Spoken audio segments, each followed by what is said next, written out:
Ya. Bismillahirrahmanirrahim. Assalamualaikum warahmatullahi wabarakatuh. Waalaikumsalam warahmatullahi wabarakatuh. Selamat pagi ya Ibu Bapak, kami ucapkan hari ini tanggal 7 September 2021. Selamat datang dan selamat pagi kami hadirkan kepada para peserta Nusantara bahwasanya pertemuan hari ini adalah pertemuan ke-9 dengan topik 8 yang akan dipaparkan oleh Sumada Hartama yang berasal dari PT DHD Global Mitra Indotama. Salam sapa dulu kepada Bapak Mada. Halo Pak Mada. Halo, Assalamualaikum warahmatullahi wabarakatuh.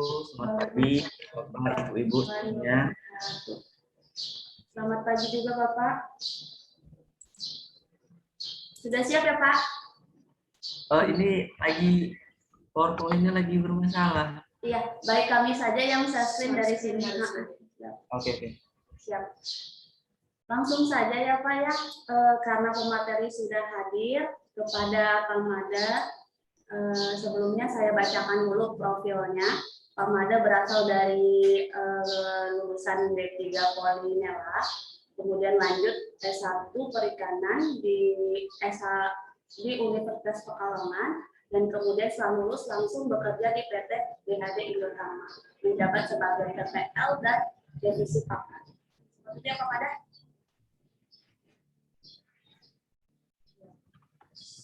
Sabar ya Bu ya. Iya Bapak, langsung saja ya Pak, waktu dan tempat dipersilahkan.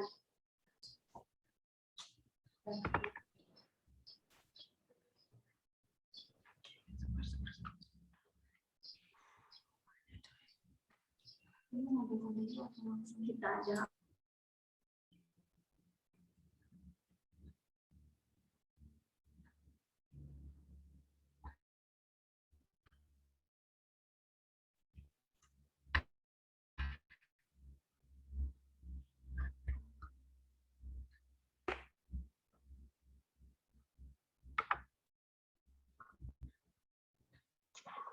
Produk ulangan.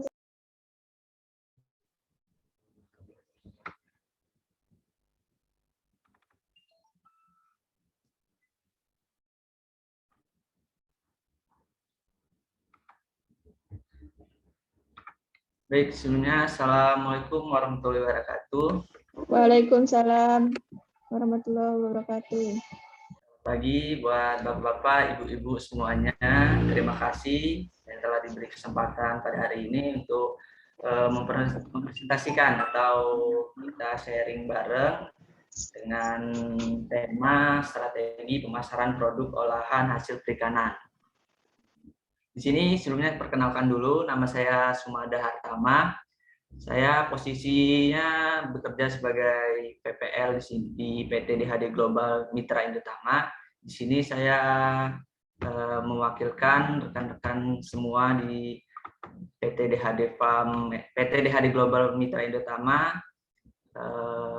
Terima kasih telah bekerja sama dengan kami, dan salam dari rekan-rekan semua buat bapak-bapak, ibu-ibu guru semuanya. Langsung saja saya akan memaparkan materi. Di sini saya akan menjelaskan profil PT DHD Global Mitra Indotama yang pertama. Nah, PT DHD Global Mitra Indotama ini berdiri pada tanggal 27 Agustus 2018 tepatnya. Tepatnya di pusatnya itu di Palembang. Nah, PT ini bergeraknya di budidaya perikanan ikan lele. Jadi PT ini kami fokuskan hanya bergerak di budidaya air tawar dengan komoditasnya ikan lele. Nah, kami juga melakukan pemasaran hasil budidaya perikanan kami, yaitu dengan menjual ikan konsumsi segar dan juga berupa produk olahan hasil perikanan. Oke, next Bu. Nah, Ini adalah produk olahan hasil perikanan PT DHD Global Mitra Indotama. Yang pertama itu bisa dapat dilihat di sini ada abon lele. Nah, abon lele ini kemungkinan sudah banyak Bapak Ibu guru yang udah tahu. Tapi di sini kita abon lelenya menggunakan ikan ya, ikan lele. Dan selanjutnya di sini ada empek-empek. Nah, empek-empek ini karena berhubung Mitra Indotama ini pusatnya di Palembang, karena orangnya juga menyukai kebanyakan pempek, jadi kita di sini mencoba produk olahan pempek, yaitu PPDHD dengan menggunakan bahan bakunya ikan lele juga. Selanjutnya yaitu keripik. Nah, keripik ini sama juga menggunakan bahan bakunya kulit lele. Next, Ibu. Nah, langsung saja saya di sini langsung menjelaskan pemasaran yang pertama. Nah, di sini bisa dilihat pemasaran adalah salah satu sistem kegiatan usaha yang ditujukan untuk merencanakan, untuk menentukan harga, mempromosikan, dan mendistribusikan barang dan jasa yang memuaskan kebutuhan pembeli yang ada maupun pembeli potensial, juga tidak berakhir pada waktu penjualan atau transaksi. Nah, jadi pemasaran ini kita melakukan kegiatan usaha itu kita merencanakan, tentunya juga kita harus menentukan harga produk yang kita jual, terus kita juga harus mempromosikan, terus kita juga mendistribusikan barang yang ingin kita jual, dan tidak lupa kita juga harus memuaskan kebutuhan konsumen agar konsumen itu tertarik dengan produk yang kita jual. Selanjutnya yaitu keputusan yang diambil dalam bidang pemasaran harus ditunjukkan untuk menentukan produk pasar, harga, promosi, dan sistem distribusinya. Sama saja, jadi pemasaran ini kita juga tidak hanya menentukan produk, tapi kita juga menentukan pasar di mana tempat kita menjual produk yang ingin kita jual. Tentunya dengan harga yang di bawah produk lainnya, terus kita juga menggunakan promosi dan sistem distribusinya.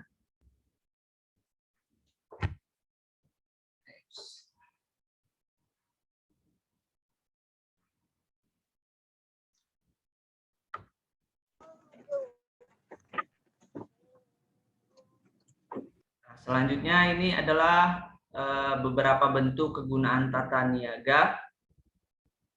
Nah, tata niaga juga saling berkaitan dengan pemasaran.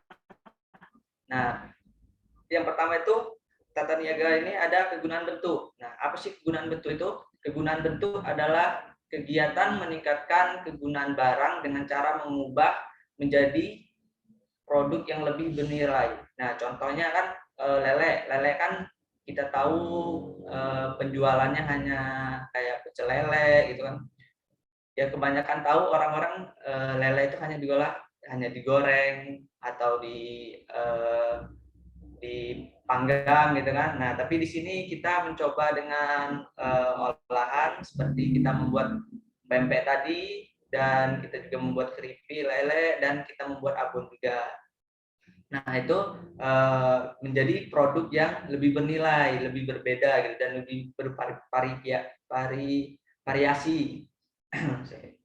Nah, selanjutnya itu kegunaan tempat. Kegunaan tempat adalah kegiatan yang mengubah nilai suatu barang menjadi lebih beragam karena telah terjadi proses pemindahan dari suatu tempat ke tempat lainnya yang mudah didatangi konsumen. Nah, jadi kegunaan tempat ini, jadi kita ini istilahnya dari proses pembuatan, terus itu proses pengemasan, pengolahan ikan, produk suatu barang yang kita sudah kemas dan beragam, terus itu kita melakukan proses pemindahan ke tempat yang mudah didatangi konsumen, seperti kita pemasok ke toko-toko atau supermarket yang ada di wilayah atau luar Jawa gitu. Selanjutnya itu kegunaan waktu. Nah, kegunaan waktu ini adalah kegiatan yang menambah kegunaan suatu barang karena proses waktu yang perbedaan waktu. Nah, jadi setiap produk dan barang ini pasti dia penggunaan waktunya berbeda-beda. Contohnya dalam penggunaan waktu pembuatan abon itu pasti berbeda dengan penggunaan pempek. Karena pembuatan abon itu lebih lama waktunya dibandingkan pempek dan juga keripik ikan lele tersebut. Selanjutnya yaitu kegunaan informasi. Nah, kegunaan informasi ini adalah kegiatan yang menambah kegunaan suatu barang karena adanya pemberian informasi produk promosi kepada konsumen. Jadi informasi ini sangat penting pada saat kita penjualan nanti karena informasi yang kita berikan ke konsumen dengan produk yang kita jual itu apabila produk yang kita jual informasinya sangat baik ke konsumen, maka konsumen tersebut sangat tertarik gitu pada produk kita. Selanjutnya yaitu kegunaan milik adalah kegunaan yang menyebabkan bertambahnya berguna suatu barang karena terjadi proses pemindahan pemilikan dari satu pihak ke pihak lain. Nah, kalau kegunaan milik ini jadi kayak misalkan PT DHD ini menjual produk. Nah, produknya itu dijual ke konsumen A. Jadi berubah lagi. Jadi yang menjual itu konsumen A, terus nanti konsumen A menjual lagi konsumen B. Jadi kepemilikan itu berpindah-pindah. Selanjutnya itu pemasaran mempunyai tujuan membangun hubungan jangka panjang yang saling memuaskan dengan pihak-pihak yang memiliki kepentingan utama, pelanggan, pemasok, distributor dalam kelangsungan bisnis jangka panjang mereka. Nah, jadi pemasaran ini pasti tentunya kita ke depannya pasti untuk memuaskan, salah satunya memuaskan konsumen kita, terutama pelanggan atau pemasok. Nah, itu kayak mana hubungan kita ini tetap terjaga jangka panjang agar produk kita ini tetap dibeli oleh mereka dengan cara kita harus menjaga hubungan mereka dengan baik gitu.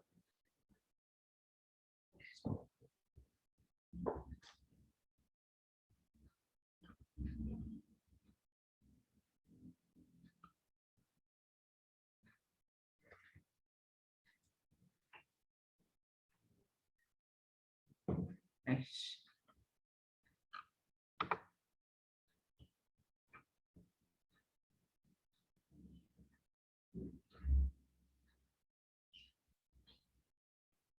Nah, selanjutnya efisiensi pemasaran. Apa sih efisiensi pemasaran itu? Nah, efisiensi pemasaran itu adalah memaksimasi dari rasio input output berupa biaya yang dikeluarkan oleh lembaga pemasaran yang terlibat dalam memasarkan hasil pengolahan. Nah, sedangkan output adalah kepuasan dari konsumen. Nah, efisiensi pemasaran ini dibagi menjadi dua, yaitu saluran pemasaran dan margin pemasaran. Saluran pemasaran itu apa sih? Saluran pemasaran merupakan suatu jalur yang dilalui oleh arus barang dari produsen ke perantara dan akhirnya sampai konsumen. Jadi istilahnya penjualan produk pemasaran ini itu melalui suatu jalur di mana suatu jalur tersebut dari barang produsen ke perantara dan akhirnya sampai konsumen. Nah, selanjutnya itu margin pemasaran. Nah, margin pemasaran ini adalah perbedaan harga di antara tingkat lembaga dalam sistem pemasaran atau perbedaan antara jumlah yang dibayarkan konsumen dengan jumlah yang diterima oleh produsen atas produk yang diperjualbelikan. Jadi setiap pemasaran itu pasti marginnya berbeda-beda harganya, tergantung produk yang kita jual. Nah, setiap lembaga itu pasti memiliki tingkat harga juga yang berbeda-beda. Jadi di mana dia pemasarannya atau jumlah produk yang dijualnya kepada konsumen itu agar dapat diterima oleh produsen dan dapat diperjualbelikan dengan harga yang pas atau harga yang sesuai di kantong masyarakat, begitu. Nah, ini adalah strategi pemasaran. Ini adalah intinya di mana strategi pemasaran ini upaya untuk memasarkan serta mengenalkan suatu produk maupun jasa pada masyarakat dan bagaimana memuaskan kebutuhan konsumen secara menguntungkan. Jadi strategi pemasaran ini kita memasarkan atau serta mengenalkan produk yang kita jual kepada masyarakat, bagaimana kita memuaskan kebutuhan konsumen secara menguntungkan. Nah, selanjutnya itu strategi tersebut berisi strategi spesifik untuk pasar sasaran, penetapan, posisi bauran pemasaran, dan besarnya pengeluaran pemasaran. Jadi pemasaran juga kita harus memiliki strategi, di mana strategi tersebut kita harus dipikirkan dari strategi spesifik untuk pasaran sasaran yang produk yang kita jual ini pasarnya di mana gitu. Dan untuk penetapan posisi tempatnya serta pengeluaran biaya untuk produk yang kita jual ke konsumen. Selanjutnya yaitu strategi pemasaran harus bersifat distinktif, bersifat unik, tidak mudah ditiru oleh pesaing, dan spesifik, dan didukung oleh semua potensi yang dimiliki oleh perusahaan secara optimal. Nah, jadi kita tidak hanya menjual produk itu aja, tetapi di sini kita harus memikirkan di mana produk yang kita jual ini harus unik dan tidak mudah ditiru oleh pesaing, serta kita mendapat dukungan. Kalau di perusahaan itu kita harus didukung oleh perusahaan apa yang produk yang kita jual. Nah, bersifat uniknya ini contohnya kayak tadi, kebanyakan kan kalau abon ini kan dari abon sapi, udah ada abon ayam. Jadi PT DHD ini mencoba untuk abon ikan nih, belum ada nih abon ikan, dan bahan bakunya lele, karena bahan bakunya juga termasuk murah untuk bahan baku lele, dan untuk tidak mudah ditiru oleh pesaing. Nah, kalau ini emang agak sedikit sulit karena produk yang tidak mudah ditiru oleh pesaing ini, tetapi di mana kita di sini kita menggunakan ATM, kata dosen saya dulu, amati, tiru, modifikasi. Nah, jadi itulah yang dilakukan kami sekarang. Kita menggunakan amati, tiru, modifikasi. Nah, selanjutnya.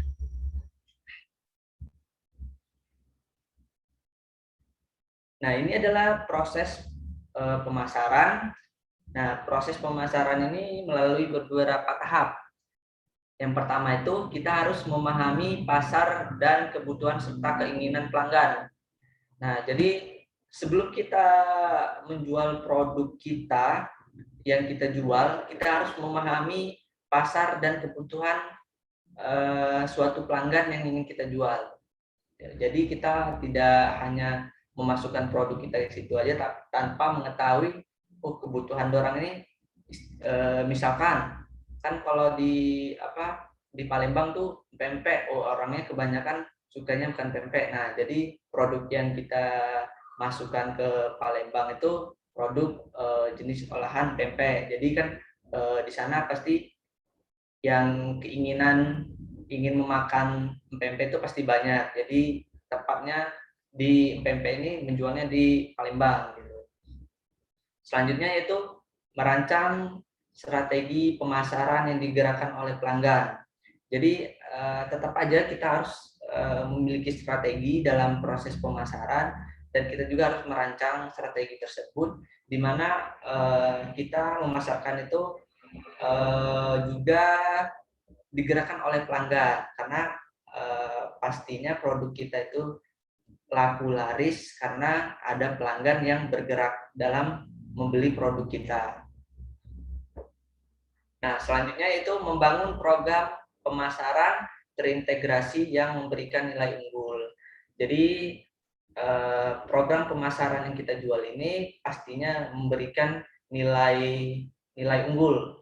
Yang produk yang kita jual ini pasti ada nilai unggulnya, terutama entah dia bahannya yang berkualitas atau harganya yang murah.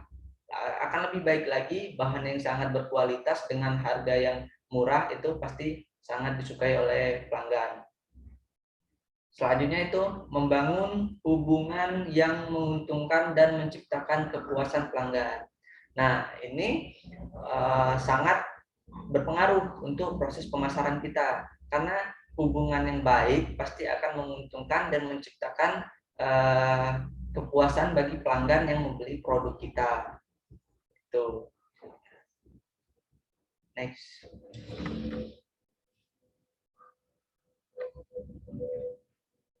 Nah, strategi pemasaran itu ada beberapa di sini. Yang pertama itu produk, di mana strategi pemasaran untuk meningkatkan penjualan pasti kita produk dulu. Produk apa nih yang kita mau jual? Dan di sini saya akan menjelaskan produk itu ada apa aja sih yang harus kita siapkan untuk sebelum kita membuat produk yang ingin kita jual. Yang pertama itu ada bahan baku. Nah, bahan bakunya ini pastinya yang berkualitas, yang menjadi salah satu perhatian perusahaan. Nah, kalau di tempat kami pasti menggunakan bahan baku yang berkualitas, istilahnya lele yang segar, tidak berpenyakit, gitu kan? Karena bahan baku yang berkualitas nanti akan berpengaruh pada saat proses pembuatan produk yang ingin kita buat. Selanjutnya yaitu mengingat kualitas produk higienis telah memenuhi SNI, sehingga bahan baku yang tidak lolos uji laboratorium tidak dapat digunakan untuk produk higienis. Nah, jadi setelah kita menentukan bahan baku yang baik, yang sesuai SOP kalau dalam perusahaan, nah kita juga harus mengecek bahan baku yang kita gunakan, yaitu kan untuk memenuhi SNI. Nah, kita dapat mengecek produk yang kita gunakan ini udah baik atau berkualitas. Kita cek di laboratorium atau uji laboratorium. Nah, di situ nanti kita dapat mengetahui produk yang kita jual ini produk yang higienis atau tidak higienis. Nah, nanti apabila saat pengecekan uji laboratorium produk yang kita cek di laboratorium ini higienis, jadi produk tersebut memenuhi SNI. Tapi kalau tidak higienis, jadi produk tersebut bahan atau bahan baku yang kita ingin buat itu kita buang gitu karena tidak higienis. Nah, selanjutnya yaitu bekerja sama dengan beberapa pemasok yang terpilih sehingga lebih menjamin kualitas bahan baku. Nah, di sini kalau untuk komunitas usaha-usaha kecil, kemungkinan dia bekerja sama dengan pemasok bahan baku untuk pembuatan suatu produk. Tapi kan kalau untuk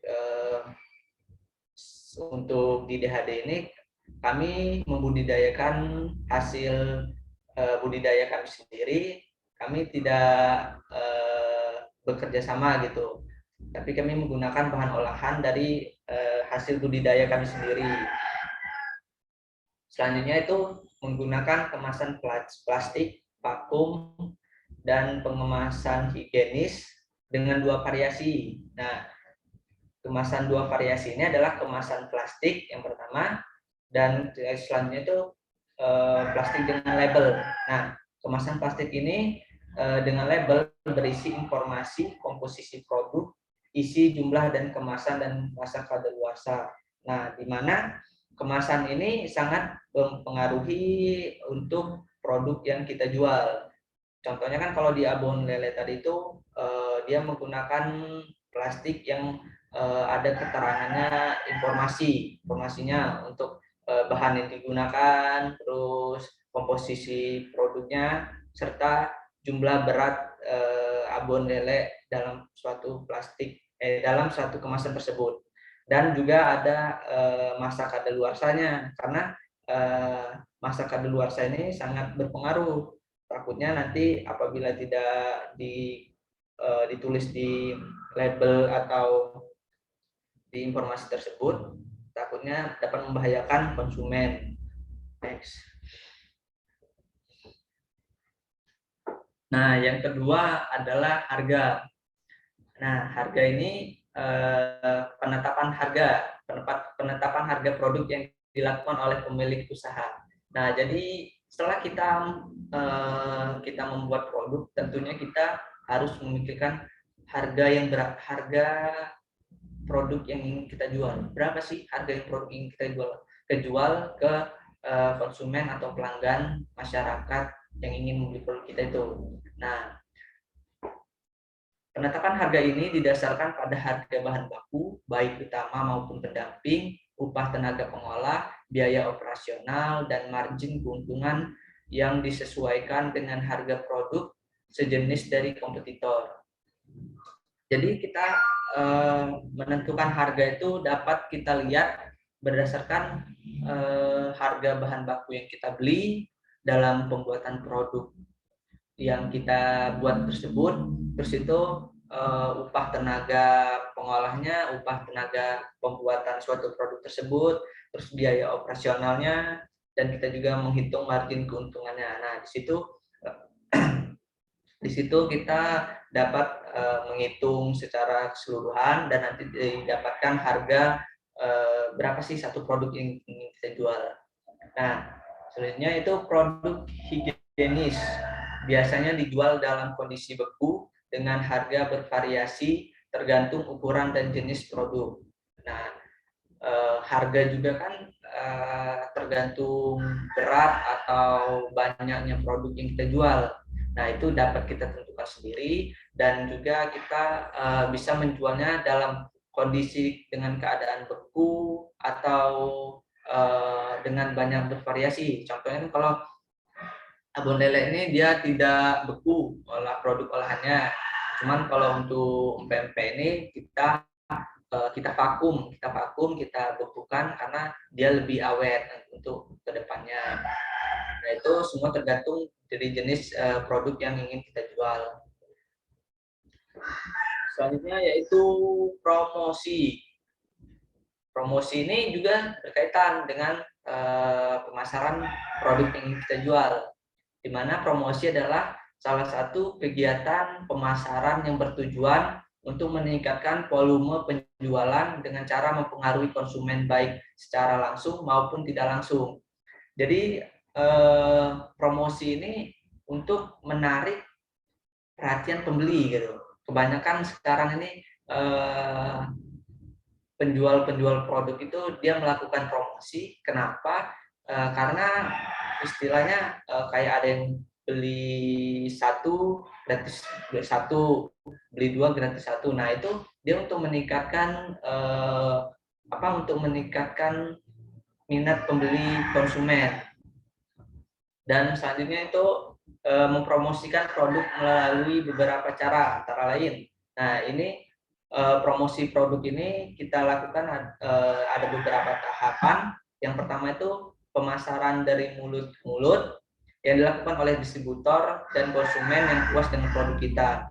Nah, ini istilahnya dari mulut ke mulut ini, jadi istilahnya pelanggan yang telah membeli produk kita, contohnya membeli produk olahan pempek nih, pelanggan tersebut membeli produk oleh pempek dan itu sangat enak gitu kan, sangat enak sesuai di lidah dia, sesuai dengan harganya. Nah, maka dia akan istilahnya dia akan ngomong ke keluarganya atau ke teman-temannya, ke sanak familinya.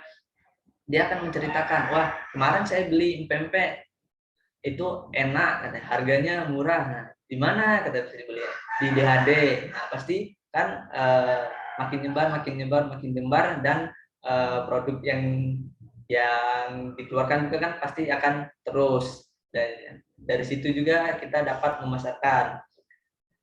Selanjutnya yaitu direct selling dengan mengikuti pameran dan seminar untuk memperkenalkan produk yang kita jual. Nah, kalau untuk mengikuti seminar tersebut itu biasanya hanya perusahaan-perusahaan yang besar saja. Cuman kalau untuk yang ingin kita jual untuk dalam masih skala kecil, kita bisa mengikuti pameran seperti pameran kalau di Lampung itu Lampung Fire itu kan sebelum pandemi. Nah, itu kita bisa menjual produk olahan kita di situ atau kita mempromosikan produk olahan kita tersebut. Selanjutnya itu media sosial. Nah, di zaman sekarang media sosial kita gunakan untuk promosi itu sangat baik. Kenapa? Karena di zaman sekarang ini zamannya udah canggih. Kita cukup mempromosikan ke Instagram, Facebook. Nah, apalagi sekarang kan ada Grab, Gojek. Nah, itu kita bisa juga pemasaran di GoFood tersebut. Nah, di situ kita nanti pasti akan dikenal lagi produk yang kita jual dan nantinya pasti ada pelanggan-pelanggan baru yang ingin mencoba produk kita. Selanjutnya yaitu internet. Nah, kalau internet ini kita membuat website yang dapat diakses langsung oleh masyarakat. Nah, jadi internet ini kita membuat suatu website yang memiliki keterangan produk yang kita jual tersebut dengan perizinannya, dengan konsumsi bahan baku yang digunakan. Semuanya berisi tentang produk yang kita jual kita berikan di website yang kita buat tersebut.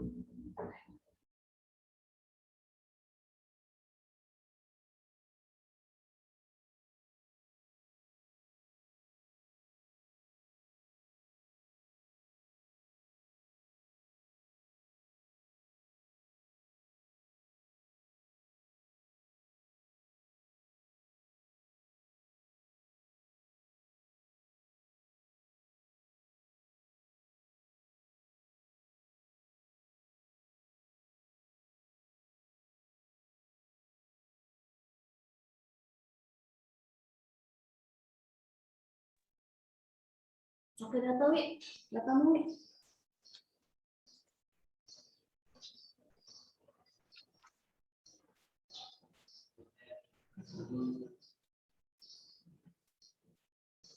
Ada yang keluar. Ya.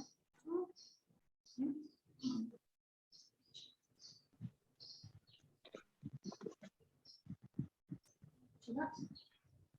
Partisipan.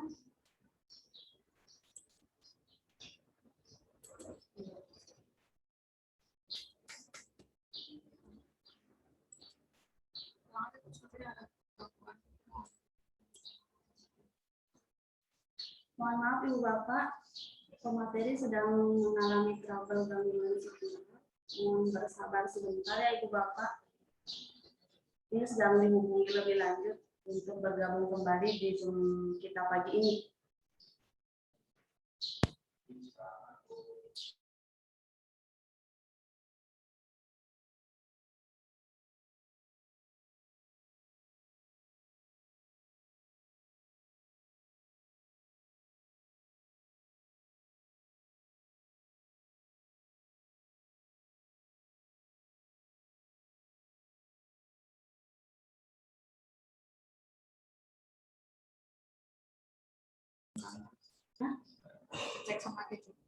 Cek sound.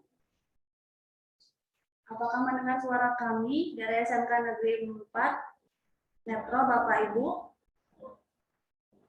Kedengaran, Bu. Dari Kedengaran jelas SMK dari Negeri sini. Metro 4 kedengaran. Siap. Narasumbernya hilang, Bu. Iya benar Ibu, lagi sedang trouble gangguan sinyal di tempat narasumber. Mohon bersabar ya Ibu Bapak. Iya, Bu. Semangat pagi ya Ibu Bapak ya. Semangat. Alhamdulillah. Selagi menunggu kita breaking boleh Ibu Bapak? Boleh. Semangat pagi apa ya Bu?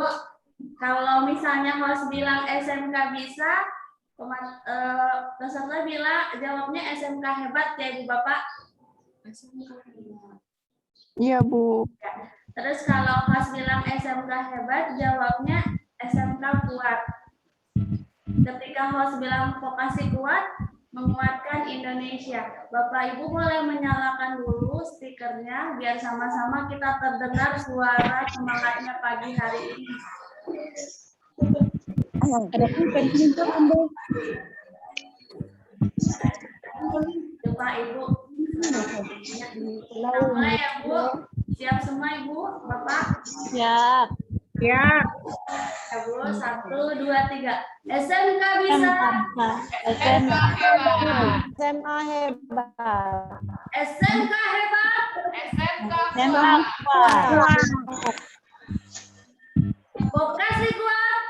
Buat Indonesia. Jangan semangat tepuk tangan bareng-bareng ya Ibu Bapak.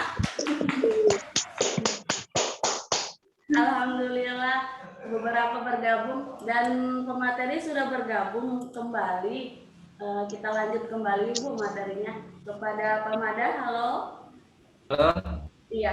Baik, Kedengaran Bapak, suaranya? Iya, dilanjut Bapak nggak apa-apa. Oh, oke. Oke, mohon maaf Bapak-bapak, Ibu-ibu tadi terganggu karena jaringannya yang tidak bagus. Baiklah, saya akan melanjutkan presentasinya. Nah, tadi kan kita setelah promosi ya Bu ya. Jadi selanjutnya yaitu tempat. Nah, tempat adalah faktor yang sangat penting dalam bauran pemasaran dalam penjualan produk. Nah, pemilihan lokasi yang tepat akan membuat sebuah gerai lebih sukses dibandingkan dengan gerai lainnya. Lokasi kurang strategis, letak tempat yang strategis akan menentukan volume penjualan. Nah, jadi tempat ini sangat berpengaruh dalam pemasaran produk yang ingin kita jual, karena tempat atau gerai yang ingin kita jual itu akan menentukan lakunya produk yang ingin kita jual, karena di mana produk yang ingin kita jual tersebut kita harus tahu tempatnya yang ingin kita jual. Contohnya di pasar atau di supermarket atau di toko-toko kecil gitu kan, tapi yang sangat diminati oleh masyarakat sekitar.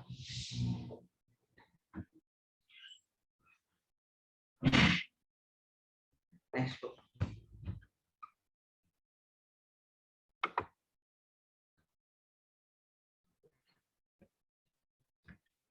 Nah, selanjutnya yaitu segmentasi. Nah, segmentasi ini berkaitan juga dengan pasar, karena segmentasi ini dapat membagi sebuah pasar ke dalam kelompok-kelompok pembeli yang khas berdasarkan kebutuhan, karakteristik, atau perilaku yang mungkin membutuhkan produk atau pemasaran yang terpisah. Nah, pasar terdiri dari para pembeli. Setiap pembeli berbeda dalam satu atau banyak hal. Dapat berupa keinginan, sumber daya, lokasi, perilaku, maupun praktek-praktek pembelinya. Nah, jadi segmentasi ini masih berkaitan dengan pasar, karena kita di sini dapat membagi kelompok pembeli berdasarkan kebutuhan yang menginginkan produk olahan yang kita jual gitu kan. Contohnya tadi kayak misalnya di suatu wilayah, kalau di Lampung kan kurang pempeknya, cuman kalau di Palembang itu banyak yang menginginkannya, seperti itu.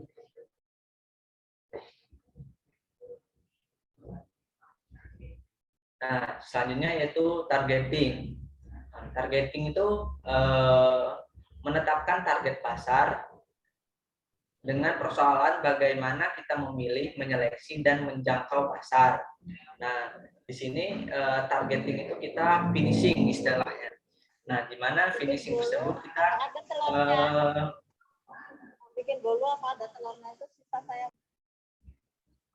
kita menentukan finishing target pasar mana yang ingin kita pilih. Nah, kita seleksi dulu dan jangkauan pasarnya seperti apa. Jadi kita tidak hanya memasukkan produk yang kita jual aja tanpa kita memilih atau menyeleksi. Percuma kita memasukkan produk yang ingin kita jual tapi tidak laku, sama aja kita membuang produk yang kita jual, gitu kan, terbuang dengan sia-sia nantinya. Nah, selanjutnya itu produk dari targeting adalah target market, pasar sasaran, yaitu satu atau beberapa segmen pasar yang akan menjadi fokus kegiatan-kegiatan pemasaran. Nah, target market ini, target pasar sasaran itu ini menjadi fokus karena yang kita ketahui target ini adalah finishing. Jadi kita harus tahu di mana tempat kita penjualannya, dan kita juga harus mengetahui kegiatan-kegiatan pemasaran yang ingin kita jual tersebut.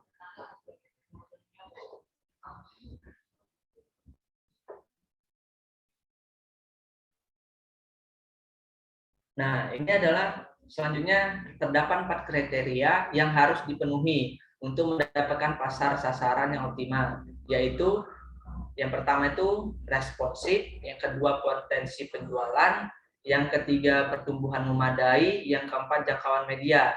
Nah, responsif itu apa sih? Responsif itu adalah pasar sasaran harus responsif terhadap produk dan program-program pemasaran yang dikembangkan.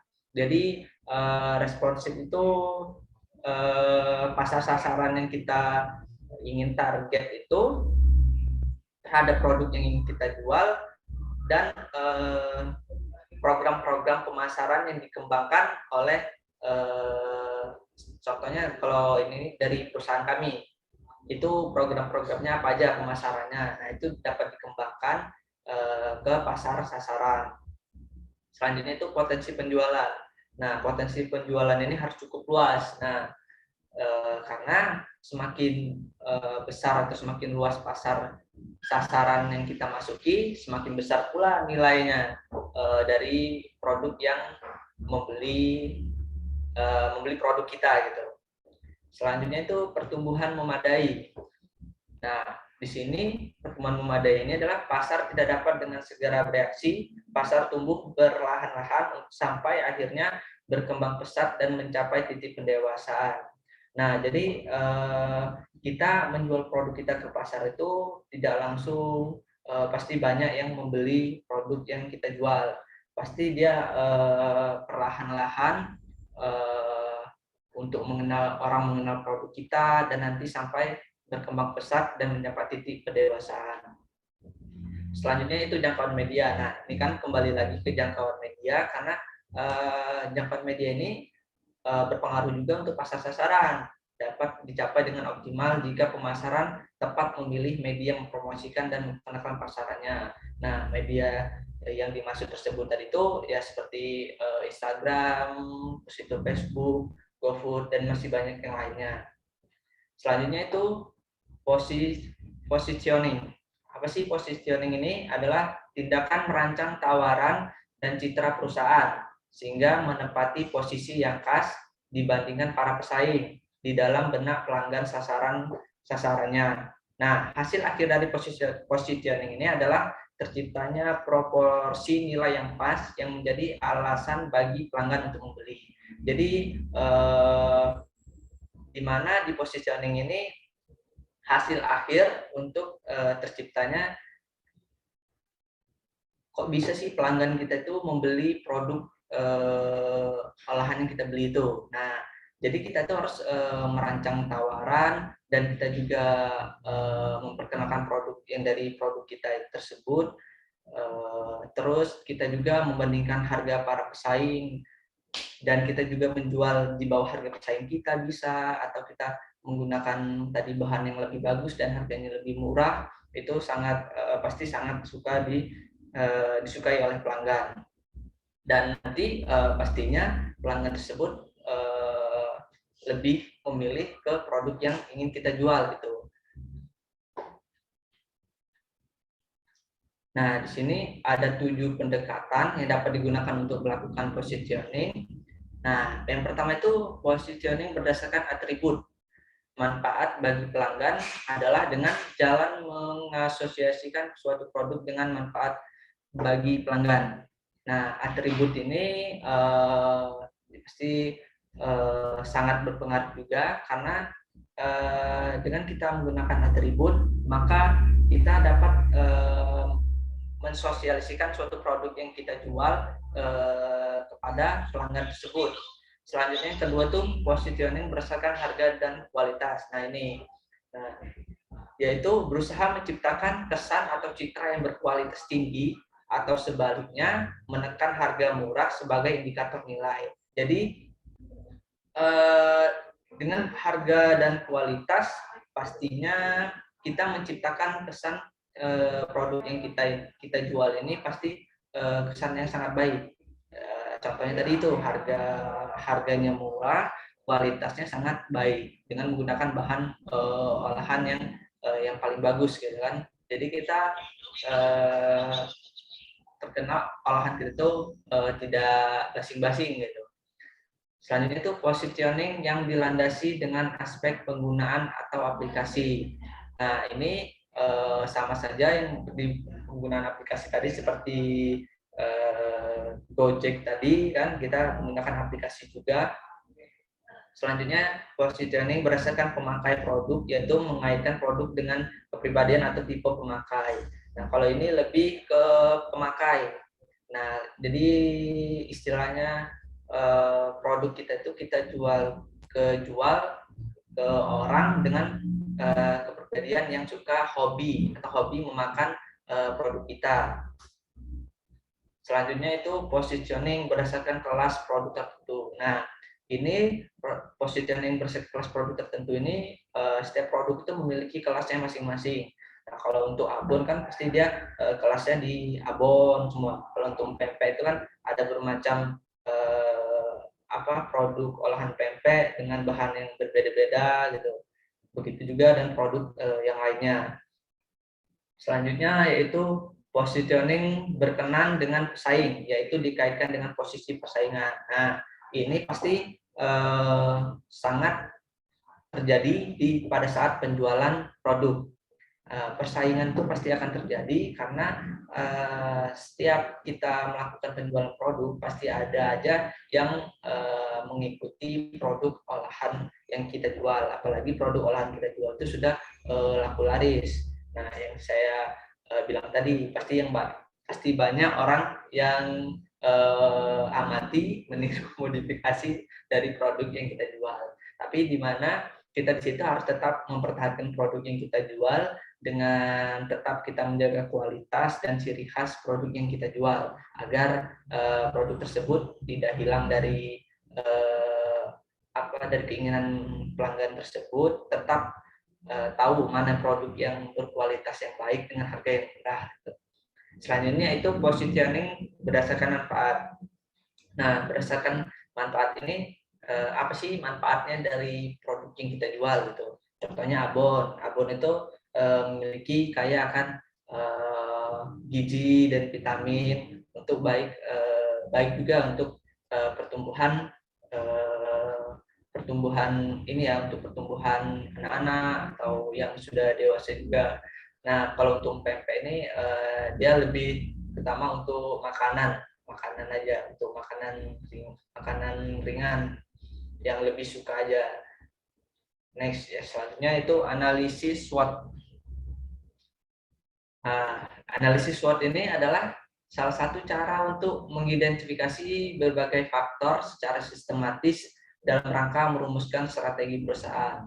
Nah, analisis SWOT ini sangat berkaitan dengan strategi perusahaan, karena analisis ini didasarkan pada logika untuk menguatkan peluang, namun secara bersamaan dapat meminimalkan kelemahan dan ancaman. Nah, jadi kita untuk strategi tersebut kita harus menganalisis. Nah, menganalisis tersebut kita menggunakan analisis SWOT. Jadi kita di situ kita dapat mengetahui kekuatan produk yang kita jual, terus peluang produk yang kita jual itu bagaimana, dan terus itu kita juga dapat tahu kelemahan produk yang kita jual ini, tapi kita juga dapat meminimalkannya dari ancaman pesaing-pesaing produk yang lainnya.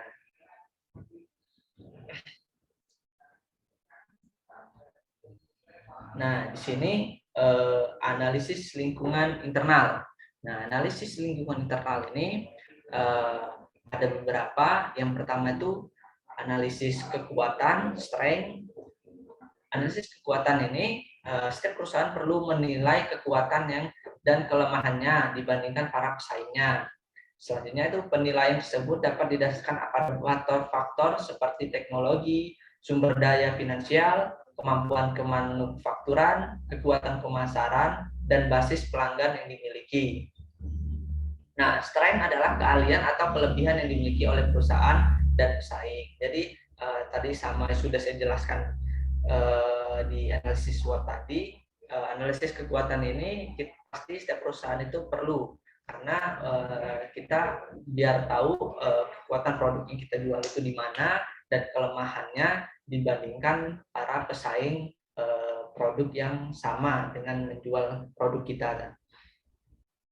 Nah, selanjutnya itu analisis kelemahan atau weakness, merupakan keadaan perusahaan dalam menghadapi pesaing mempunyai keterbatasan dan kekurangan serta kemampuan menguasai pasar, sumber daya, serta keahlian.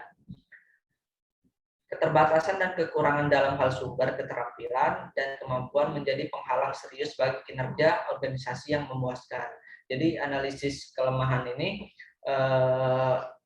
kita dapat mengetahui gitu, merupakan yang berkaitan dengan produk yang kita jual juga. Jadi kita dapat menghadapi pesaing yang mempunyai keterbatasan dan kekurangan juga, sama seperti produk kita, tetapi kita harus mencari kelemahan gitu lebih lemah produk yang lainnya gitu, atau produk saing kita dibandingkan produk yang kita jual. Nah, di mana kita dapat meminimalkan kelemahan tersebut. Selanjutnya itu apa sih analisis lingkungan eksternal? Analisis lingkungan eksternal itu ada dua, yaitu analisis peluang dan analisis ancaman.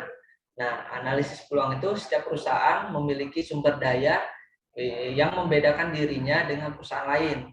Peluang dan terobosan atau keunggulan bersaing tentu beberapa peluang membutuhkan sejumlah modal besar untuk dapat dimanfaatkan.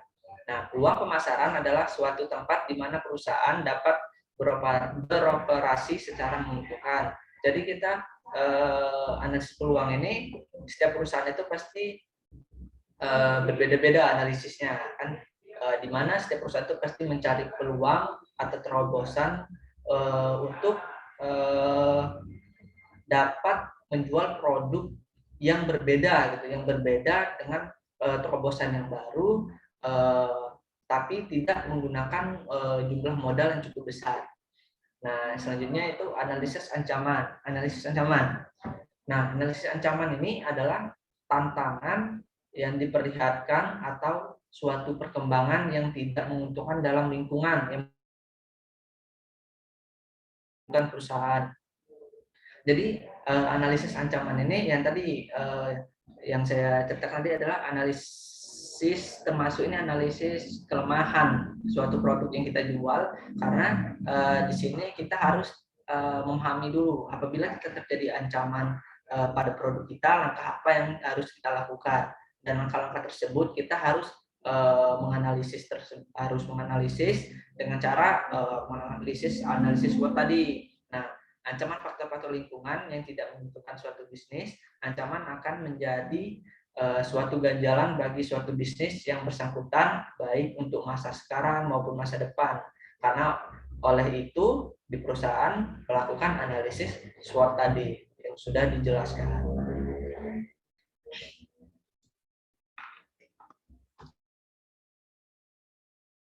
Nah, ini adalah konsep-konsep inti pemasaran. Nah, ini intinya konsep pemasaran itu yang ada di sini. Jadi kita membuat produk,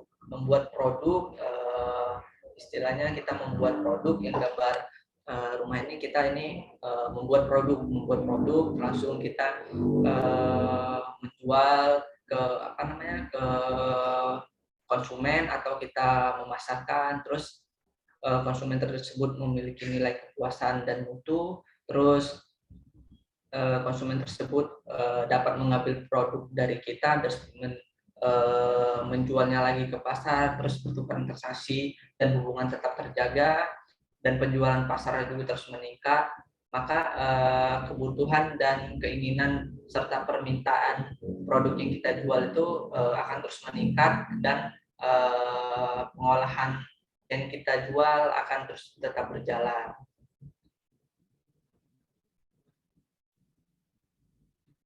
Next. Nah, sekian, terima kasih. Itu saja yang dapat saya sampaikan. Saya mohon maaf apabila ada salah kata yang kurang berkenan. Saya kembalikan kepada moderator.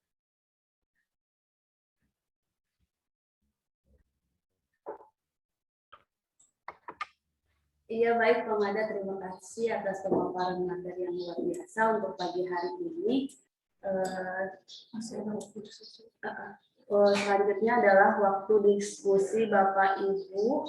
Dipersilahkan untuk menanyakan atau sekedar sharing. 2 penanya bisa langsung hands up atau melalui forum chat di Zoom. Ibu Bapak dipersilahkan.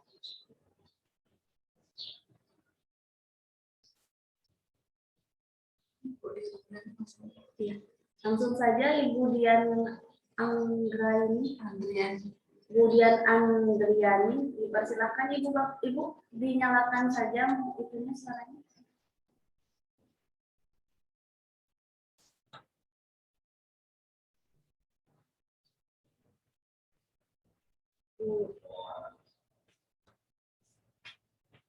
Ibu Dian, dipersilakan untuk langsung dinyalakan speakernya. Oh ya, terima kasih banyak untuk waktunya. Maaf tadi sinyalnya agak menghilang, makanya saya dengar-dengar kok kayak nggak ada suaranya gitu. Mohon maaf Bapak Ibu ya. Sudah terdengar. Silakan. Oke, terima kasih untuk waktu yang diberikan. Nama saya Dian Andriani, saya dari SMK Negeri 2 Rembang. Untuk materi hari ini kan tentang pemasaran dari industri. Nah, untuk yang pertama, itu kan yang saya alami juga, yang saya lihat juga untuk dari industri, produk industri sama produk dari rumahan mungkin skala kecil itu kan banyak perbedaannya. Nah, untuk di sini yang saya tanyakan, bagaimana sih tips untuk perusahaan itu membuat produk yang bisa tahan lama bisa dipasarkan dengan jangkauan yang sangat luas, karena biasanya produk itu kan berbeda dari yang kita buat untuk di perusahaan. Nah, untuk yang kedua adalah kemasan. Yang saya ingin tanyakan adalah kemasan untuk produk beku seperti tadi yang Bapaknya jelaskan, itu kan ada produk empek-empek, yaitu produk beku misalnya kalau dikemas secara beku, sama produk kulit yang dikemas tidak beku. Untuk kemasan yang sesuai dari masing-masing produk itu sehingga dapat mempunyai nilai estetika dan melindungi dari produk itu sendiri, itu apa Pak gitu. Kemudian untuk yang ketiga tentang strategi pemasaran. Nah, untuk strategi pemasaran bagi kami untuk pemula, bagaimana apa langkah yang kita harus lakukan supaya bisa melakukan pemasaran dari pemula ini, bisa dikenal produk-produknya oleh orang lain gitu. Terima kasih Bu, itu saja pertanyaan dari saya.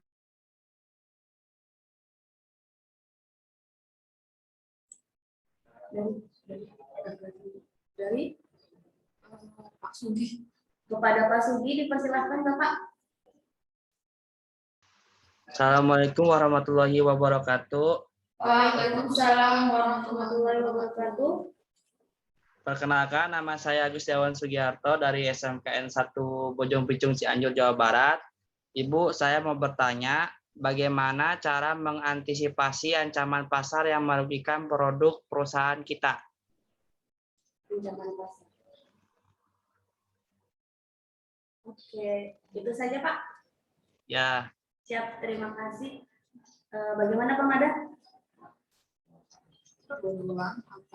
Kalau diulang atau langsung dijawab?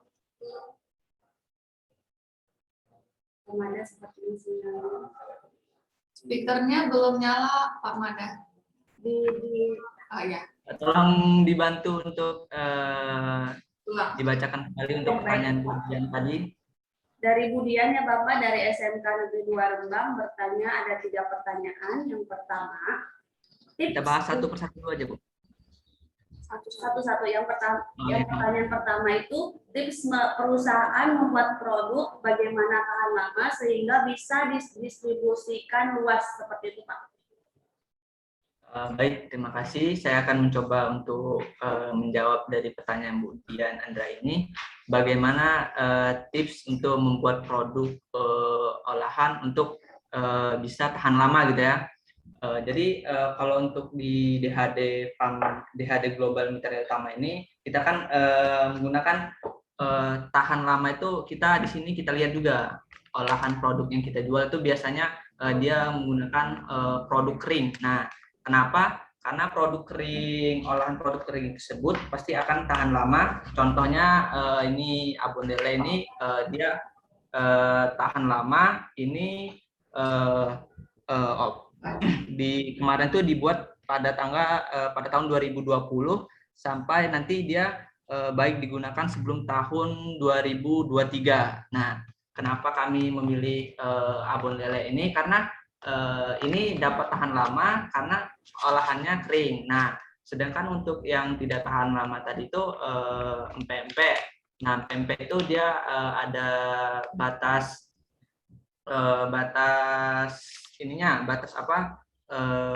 kadaluarsanya. Karena empek-empek tersebut kan hanya cukup dia kuat hanya untuk di dalam freezer saja. Apabila tidak ditaruh freezer maka dia tidak tahan lama gitu. Selanjutnya yang nomor 2. Nah, ini Pak, untuk kemasannya sendiri Pak. Kan tadi untuk penyimpanannya, biasanya kalau produk pempek itu kan memang disimpan beku. Tapi untuk kemasan yang sesuai Pak, supaya dia tahan lama, untuk produk yang memang dibekukan itu sebenarnya spesialis dari kemasannya itu harus seperti apa. Kemudian untuk produk yang kering gitu maksud saya Pak. Terima kasih. Oke, kalau untuk yang produk kering ini kita juga menggunakan plastik vakum atau plastik vakum ini kan ibu-ibu tahu semua tanpa udara gitu, tanpa kedap udara. Jadi dia produk olahannya lebih tahan lama. Nah, kalau untuk pempek juga dia juga menggunakan plastik vakum, dia di-press sehingga tidak ada oksigen yang masuk lagi ke dalam proses pengemasan pempek tersebut, sehingga pempek tersebut dapat bertahan lama pada saat diletakkan di dalam freezer dan tidak diletakkan dalam freezer juga, cuman lebih baik diletakkan di dalam freezer karena dia lebih tahan lama nantinya. Oh, jadi kalau untuk prosesnya itu secara vakum ya Pak ya. Kalau untuk dari jenis plastiknya sendiri Pak, apakah ada perbedaan dari untuk produk kering sama produk beku itu dari jenis plastik, ketebalannya atau bagaimana? Apakah bisa disamakan Pak?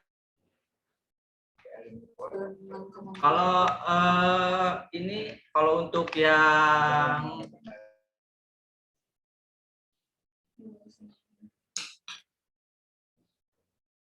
tidak.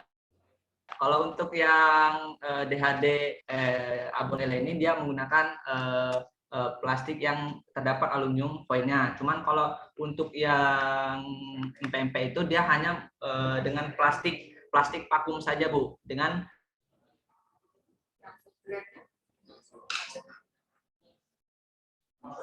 kurang berapa karena orang produksinya belum itu juga ya. Sinyalnya tersandar. Bisa diulang Oh, yang oke. dari plastik vakum, Pak. Yang dari pempek. Oh,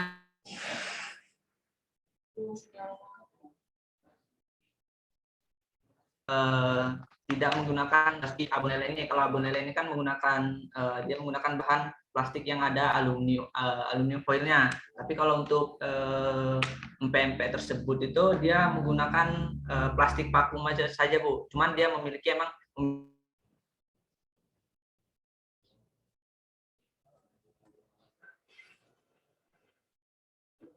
ketebalan ini juga tergantung dengan produk yang ingin kita vakum. Kalau untuk ketebalannya itu antara 0,05. 0,5. 0,05, Bu. Maaf. Yang bisa digunakan ya Pak buat pempek. Iya, yang bisa digunakan. Bagaimana Bu Dian? Satu lagi. Pertanyaannya.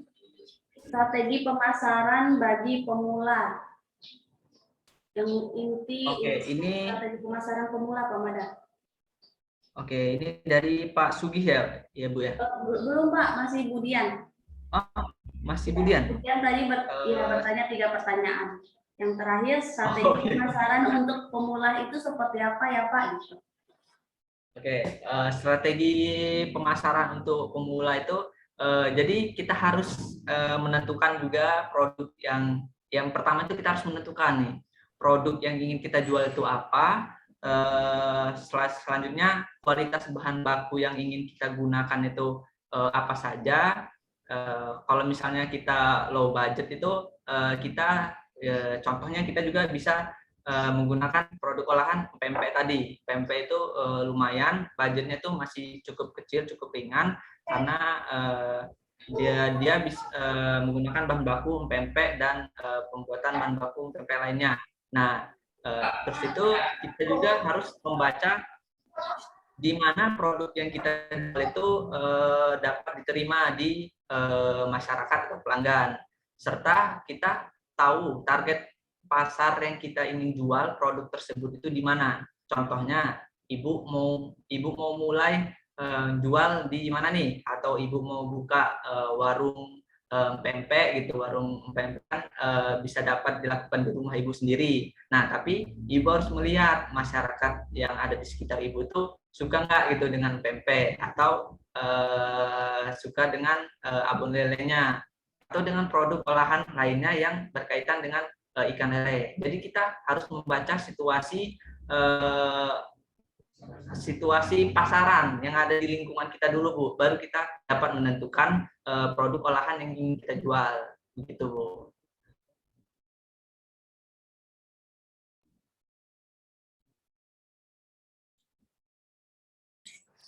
Baik, bagaimana Bu Dian? Ya langsung saja, terima kasih Pak Mada untuk jawaban pertanyaan dari Bu Dian, luar biasa sekali. Langsung ke pertanyaan dari Bapak Sugih, SMK Bojonggede, Jawa Barat. Pertanyaannya, bagaimana sih menyikapi ancaman pasar produk? Itu Pak.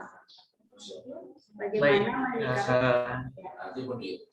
Baik, di sini saya akan coba untuk pertanyaan Pak Sugih. Bagaimana melakukan ancaman produk yang melebihi produk yang kita jual gitu ya Pak. Nah, jadi setiap produk yang kita jual itu pasti ada saja yang meniru gitu kan. Dia pasti ada yang ATM tadi, amati, tiru, modifikasi. Tetapi di mana di sini kita harus yakin dengan produk yang ingin kita jual. Nah, contohnya walaupun ada yang mengikuti produk yang kita jual, tetapi di sini kita harus mempertahankan kualitas produk yang kita jual dengan menjaga bahan bakunya yang berkualitas. Terus kita harus menjaga pasar yang kita jual produk kita tersebut supaya produk yang kita jual ini pasarnya tetap terjaga dan pelanggannya dia tidak kabur gitu. Dengan cara itu kita harus tetap menjaga kualitas produk yang kita jual. Dan tentunya dari jenis packingnya pasti kita akan bervariasi. Semakin baik packing dan semakin baik kemasan yang kita jual dan menarik perhatian pelanggan, maka menurut saya yang produk yang mengikuti olahan kita akan kebingungan juga gitu. Mungkin itu aja sih. Baik Pak, terima kasih. Ya, sama-sama Pak. Terima kasih Pak Mada atas jawabannya dan rekan-rekan yang sudah bertanya. Langsung saja Ibu Bapak, kita tadi awal belum sempat untuk lisensi ya Ibu Bapak. Mohon Ibu Bapak untuk